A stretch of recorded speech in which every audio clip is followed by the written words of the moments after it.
साल 1990 का वो भारत, जब जंगल सच में जंगली थे, नदियां खुलकर बहती थीं और खेतों के किनारे जीवन धड़कता था। उस दौर में रात के अंधेरे में पेड़ों के बीच से फिसलती हुई इंडियन जायंट फ्लाइंग स्क्विरल, दूर घास के मैदानों में गूंजती इंडियन वुल्फ की हुआ हुआ और चंबल की रेत पर धूप सेकता घड़ियाल, ये सब असामान्य नहीं बल्कि प्रकृति की रोजमर्रा की तस्वीर थे। लेकिन समय बदला, जंगल सिमटे, नदियां बदली और वो दृश्य भी धीरे धीरे हमारी आंखों से ओझल हो गए। ये सिर्फ कुछ जानवरों की कहानी नहीं है, ये उस भारत की कहानी है जिसे हमने अपनी ही रफ्तार में पीछे छोड़ दिया। लेकिन वीडियो में आगे बढ़ने से पहले कमेंट करके बताएं, इस परिंदे को आपने लास्ट टाइम कब देखा था? बंगाल फॉक्स। शाम का समय, खेतों के पार फैला खुला मैदान, हल्की हवा और डूबते सूरज की सुनहरी रोशनी। इसी सन्नाटे में कभी एक छोटी सी परछाई तेजी से भागती दिखती थी। बड़ी झबरीली पूंछ, नुकीले कान और चमकती आंखें, ये थी भारतीय लोमड़ी, जिसे हम बंगाल फॉक्स के नाम से जानते हैं। आकार में छोटी लेकिन फुर्ती में कमाल। इसका हल्का भूरा धूसर रंग इसे सूखी घास और मिट्टी में लगभग अदृश्य बना देता है। अगर आप 15-20 साल पहले गांवों के बाहर खुले मैदानों में जाते तो कभी कभी ये अचानक सामने से भागती दिखाई दे जाती थी। भारतीय लोमड़ी घने जंगलों में नहीं बल्कि घास के मैदानों और अर्ध रेगिस्तानी इलाकों में रहना पसंद करती है। ये बिल बनाकर रहती है और अक्सर अपने परिवार के साथ छोटे समूहों में दिखाई देती है। इसकी सुनने की क्षमता बेहद तेज होती है, जमीन के नीचे हलचल तक महसूस कर लेती है। कीड़े मकोड़े, छोटे कृंतक, छिपकलियां और फल, यही इसका भोजन है। ये पारिस्थितिकी तंत्र का एक अहम हिस्सा है क्योंकि ये कीटों और छोटे जानवरों की संख्या नियंत्रित करती है।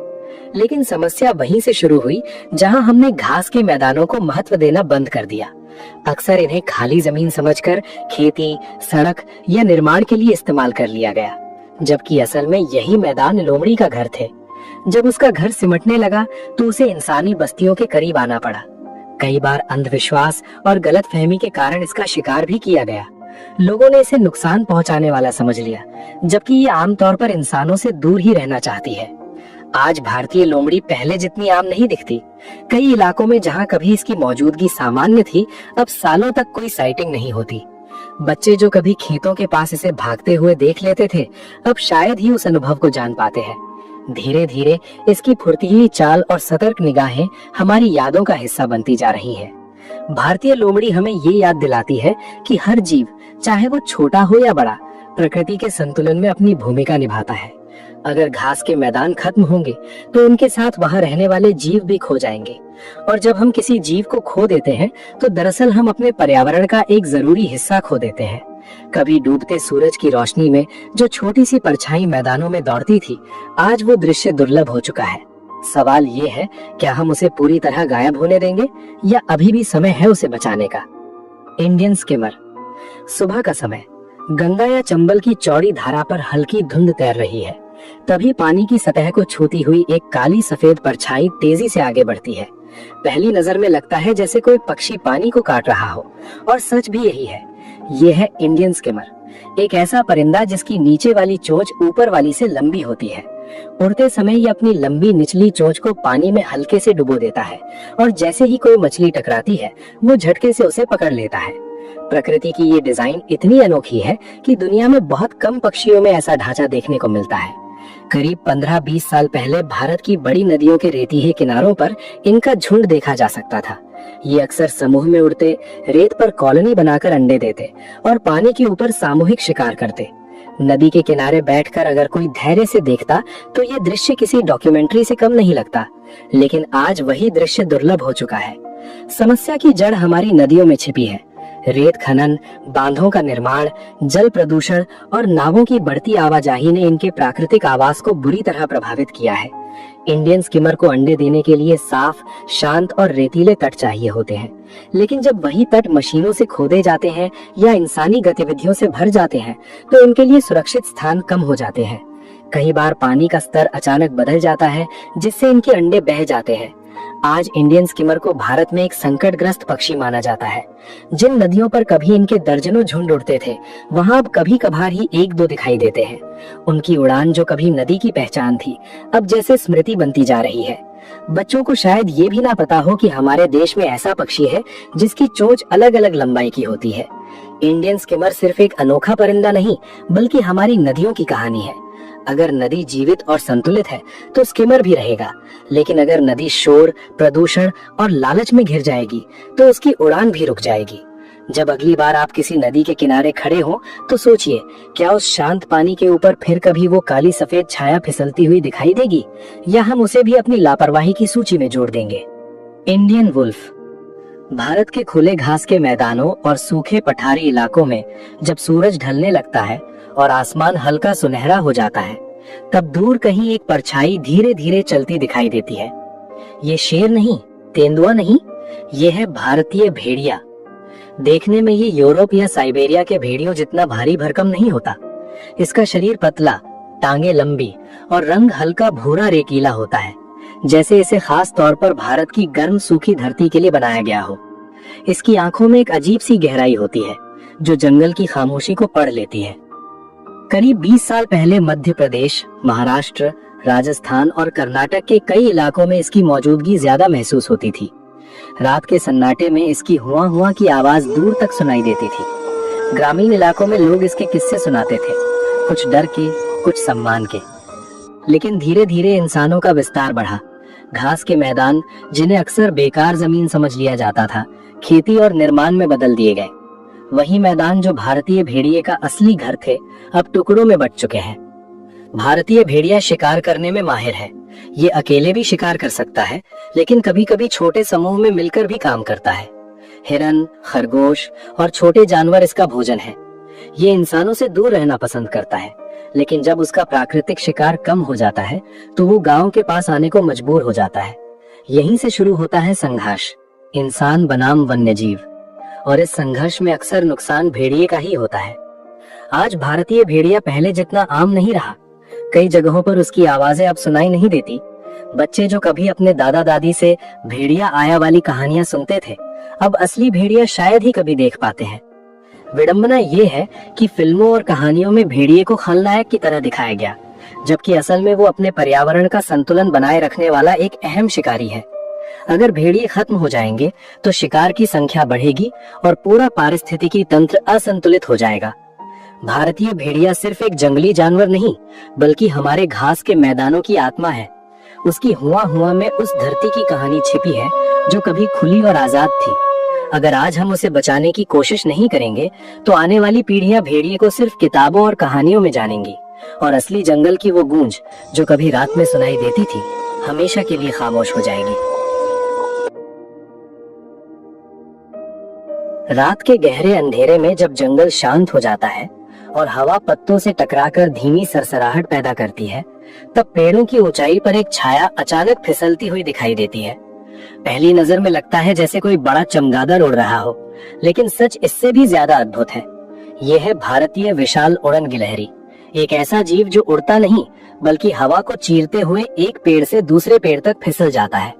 इसके हाथों और पैरों के बीच पतली चमड़े जैसी झिल्ली होती है, जिसे फैलाकर ये लगभग 80 से 100 मीटर तक ग्लाइड कर सकती है। जब ये छलांग लगाती है तो कुछ सेकंड के लिए ऐसा लगता है जैसे समय रुक गया हो और जंगल ने अपनी सांस रोक ली हो। करीब 15-20 साल पहले मध्य भारत, पश्चिमी घाट और पूर्वोत्तर के घने जंगलों में इसकी मौजूदगी उतनी दुर्लभ नहीं थी। गांव के बुजुर्ग बताते हैं कि रात में टॉर्च की रोशनी डालो तो पेड़ की ऊंचाई पर 2 बड़ी चमकती आंखें दिख जाती थीं। बच्चों के लिए ये किसी रहस्यमयी कहानी का हिस्सा थी, उड़ने वाली गिलहरी जो अंधेरे में पेड़ों के बीच गायब हो जाती थी। लेकिन धीरे धीरे जंगल सिमटते गए। बड़े पेड़ जिनकी ऊंचाई से ये सुरक्षित छलांग लगा सके काटे जाने लगे। जंगल टुकड़ों में बंट गए और इसके लिए एक पेड़ से दूसरे पेड़ तक का रास्ता ही खत्म होने लगा। ये जीव दिन में बहुत कम दिखाई देता है। ये निशाचर है, यानी इसकी दुनिया रात में जागती है। दिन भर ये पेड़ों के खोखलों में छिपा रहता है और अंधेरा होते ही बाहर निकलता है। फल, पत्तियां, फूल और कभी कभी पेड़ों की छाल इसका भोजन है। प्रकृति ने इसे शांति से जीने के लिए बनाया था, लेकिन इंसानी दखल ने इसकी शांति छीन ली। आज इसकी साइटिंग्स बहुत कम हो गई हैं। कई जंगलों में तो वर्षों से किसी ने इसे देखा ही नहीं। सोचिए, एक ऐसा जीव जो लाखों सालों से पेड़ों के बीच हवा में फिसला आया, आज उसी जंगल में सुरक्षित नहीं है। जब रात का जंगल अब पहले जैसा घना नहीं रहा तो उसके रहस्य भी धीरे धीरे खत्म होने लगे। भारतीय विशाल उड़न गिलहरी सिर्फ एक जानवर नहीं बल्कि हमारे जंगलों की सेहत का संकेत है। अगर ये गायब हो रही है तो समझिए जंगल भी बीमार हो रहे हैं। कभी जो छाया पेड़ों के बीच उड़ती थी आज वो यादों में सिमटती जा रही है। और शायद आने वाले समय में बच्चों को ये बताना पड़े कि भारत के जंगलों में एक गिलहरी रहती थी जो सचमुच उड़ती हुई दिखाई देती थी।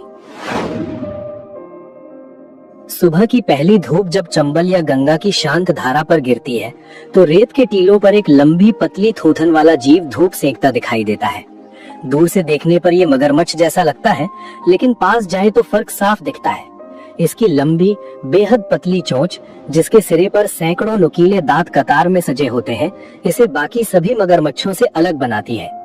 ये है घड़ियाल, भारत की नदियों का एक प्राचीन निवासी जो डायनासोर के युग से भी पहले की वंशावली से जुड़ा माना जाता है।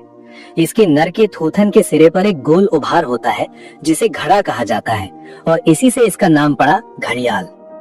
करीब 20 साल पहले तक उत्तर भारत की बड़ी नदियों में घड़ियाल अपेक्षाकृत ज्यादा संख्या में दिख जाते थे, खासकर चंबल नदी के किनारे जहां साफ पानी और रेतीले तट इनके लिए आदर्श थे।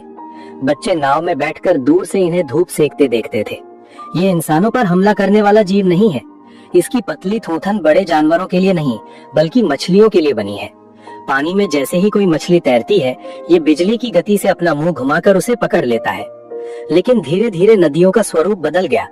रेत मनन, प्रदूषण, बांधों का निर्माण और मछलियों की अत्यधिक पकड़ ने घड़ियाल के जीवन को कठिन बना दिया।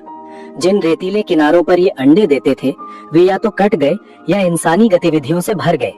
पानी की गहराई और प्रवाह में बदलाव ने इनके प्राकृतिक आवास को नुकसान पहुंचाया। कई जगहों पर जहरीले प्रदूषण ने इनके भोजन को ही कम कर दिया। आज घड़ियाल को गंभीर रूप से संकटग्रस्त माना जाता है। संरक्षण प्रयासों के बावजूद इसकी संख्या सीमित क्षेत्रों तक सिमट गई है। अगर आप आज गंगा के किनारे जाएं, तो शायद ही आपको वो दृश्य देखने को मिले जहां दर्जनों घड़ियाल एक साथ धूप सेकते हों। उनकी जगह अब मोटर बोट की आवाज और किनारों पर फैलती आबादी ने ले ली है। घड़ियाल सिर्फ एक सरीसृप नहीं बल्कि हमारी नदियों की सेहत का प्रतीक है। अगर नदी साफ और जीवित है तो घड़ियाल भी जीवित रहेगा, लेकिन अगर नदी बीमार है तो ये प्राचीन जीव भी ज्यादा समय तक नहीं टिक पाएगा। सोचिए, लाखों सालों से धरती पर जीवित ये प्राणी जो समय के इतने उतार चढ़ाव से बच गया, क्या वो हमारी कुछ दशकों की लापरवाही से हार जाएगा? अगर नदियों की धड़कन को सुनना है तो घड़ियाल को बचाना होगा, क्योंकि उसके बिना नदी सिर्फ पानी रह जाएगी, जीवन नहीं। रात गहरा चुकी है, दलदली जमीन पर हल्की धुंध छाई है और कहीं पास में मेंढकों की आवाज गूंज रही है। पानी के किनारे झाड़ियों के बीच दो चमकती आंखें अचानक दिखाई देती हैं। ये कोई आम जंगली बिल्ली नहीं, ये है फिशिंग कैट, एक ऐसी बिल्ली जो पानी से नहीं डरती बल्कि पानी को ही अपना शिकार क्षेत्र बना चुकी है। इसका शरीर मजबूत, टांगे अपेक्षाकृत छोटी और पंजे आंशिक रूप से झिल्लीदार होते हैं, जिससे ये आसानी से तैर सके। जैसे ही पानी में हलचल होती है ये बिजली की तरह झपट्टा मारती है और मछली को अपने पंजों में जकड़ लेती है। करीब 20 साल पहले भारत के पूर्वी राज्यों, खासकर पश्चिम बंगाल, ओडिशा और असम के दलदली इलाकों और मैंग्रोव जंगलों में इसकी मौजूदगी ज्यादा महसूस होती थी। सुंदरबन के शांत जलमार्गों में ये चुपचाप घूमती रहती थी। कई ग्रामीण इसे मछली खाने वाली बिल्ली के नाम से जानते थे। हालांकि ये इंसानों से दूर रहना पसंद करती है, लेकिन कभी कभी रात में गांवों के पास मछली के तालाबों के आसपास दिखाई दे जाती थी। फिशिंग कैट का जीवन पूरी तरह वेटलैंड्स पर निर्भर है। दलदली क्षेत्र, झीलें, नदी किनारे और मैंग्रोव जंगल। लेकिन यही वेटलैंड्स आज तेजी से खत्म हो रहे हैं। शहरीकरण, कृषि विस्तार और प्रदूषण ने इन प्राकृतिक क्षेत्रों को सिकोड़ दिया है। जहां कभी पानी और सरकंडों का विस्तार था, वहां अब इमारतें और सड़कें खड़ी हैं। जब उसका प्राकृतिक घर घटता है तो वो इंसानी बस्तियों के करीब आ जाती है और फिर शुरू होता है संघर्ष। कई बार लोग इसे खतरा समझकर नुकसान पहुंचा देते हैं, जबकि ये पारिस्थितिकी तंत्र का एक महत्वपूर्ण हिस्सा है। फिशिंग कैट केवल मछली ही नहीं बल्कि मेंढक, केकड़े और छोटे जीव भी खाती है। इस तरह ये वेटलैंड्स के संतुलन को बनाए रखने में मदद करती है। लेकिन आज इसकी साइटिंग्स कम होती जा रही हैं। कई जगहों पर जहां पहले इसके पदचिन्ह मिल जाते थे, अब लंबे समय तक कोई निशान नहीं दिखता। सोचिए, एक बिल्ली जिसने पानी को अपना साथी बनाया, जो रात की खामोशी में बिना आवाज किए तैर सकती है, आज वही अपने अस्तित्व के लिए जूझ रही है। अगर वेटलैंड्स खत्म होंगे तो फिशिंग कैट भी धीरे धीरे गायब हो जाएगी, और जब वो नहीं रहेगी तो हमारे दलदली जंगलों की कहानी भी अधूरी रह जाएगी। ये सिर्फ एक जानवर की बात नहीं, बल्कि उस पूरे पारिस्थितिकी तंत्र की बात है जो पानी, मिट्टी और जीवन को जोड़ कर रखता है। सवाल है, क्या हम उस खामोश शिकारी को बचा पाएंगे या उसे भी अंधेरे में खो जाने देंगे? Indian skink. दोपहर की तेज धूप में जब खेतों की मेड़ें तप रही होती हैं और सूखी घास हल्की हवा में हिलती है, तभी अचानक जमीन पर कुछ चमकता हुआ सा सरकता दिखाई देता है। पहली नजर में लोग घबरा जाते हैं, सांप है। लेकिन ध्यान से देखने पर पता चलता है कि वो एक छिपकली है, जिसे हम भारतीय स्किंक कहते हैं।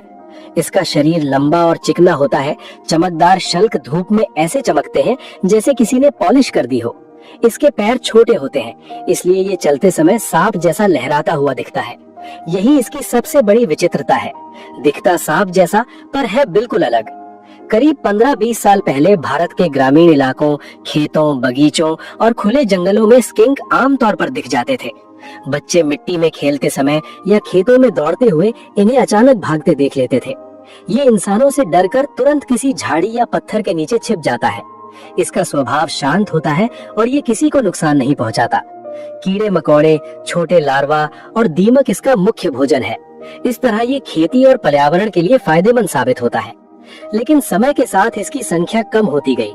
खेतों में रासायनिक कीटनाशकों का बढ़ता इस्तेमाल, झाड़ियों और प्राकृतिक किनारों का साफ किया जाना और जमीन का कंक्रीट में बदलना, इन सब ने इसके प्राकृतिक आवास को खत्म कर दिया। जहाँ कभी पानी और घास का खुला क्षेत्र था, वहाँ अब पक्की सड़कें और इमारतें हैं। स्किंक जैसे छोटे जीवों के लिए ये बदलाव विनाशकारी साबित हुए हैं।